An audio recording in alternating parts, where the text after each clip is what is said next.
عائزہ خان کا شوبز چھوڑنے کے حوالے سے اہم بیان۔ کراچی۔ اداکارہ عائزہ خان نے شوبز چھوڑنے کے حوالے سے بیان دیتے ہوئے کہا ہے کہ شوبز چھوڑنا یا نہ چھوڑنا یہ میرا اور اللہ کا معاملہ ہے۔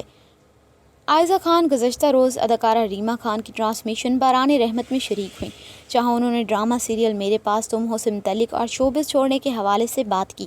عائزہ خان نے کہا کہ لوگ آپ کو جانچتے ہیں۔ میں اور دانش پچھلے سال حج پر گئے تھے، وہاں جو بھی ملا اس نے بہت محبت دی، تاہم کچھ لوگ ہوتے تھے ہمارے ارد گرد جو ایسے دیکھتے کہ حج کرنے کے بعد اب کیا تم شوبز کی فیلڈ چھوڑ دو گی؟ عائزہ خان نے کہا یہ میرا اور اللہ کا معاملہ ہے۔ اللہ تعالیٰ نے میرے دل میں کوئی چیز لانی ہوگی تو وہ آپ کے کہنے سے نہیں آئے گی، وہ آ جائے گی بس۔ عائزہ خان نے دوران حج پیش آنے والا ایک واقعہ بھی بتایا۔ انہوں نے کہا کہ ہم عرفات کے میدان میں تھے تو وہاں بہت تیز بارش آ گئی، جس کی وجہ سے ہم لوگوں کے خیمے وغیرہ اکھڑ گئے اور ہمارا سامان ادھر ادھر ہو گیا، تاہم وہاں موجود ایک خاتون نے ہمارا سامان سنبھالا ہوا تھا۔ لہٰذا آپ کو چاہیے کہ کسی بھی فیلڈ میں ہوں، لوگ آپ سے پیار کرتے ہیں اور لوگوں کا پیار بہت ہوتا ہے۔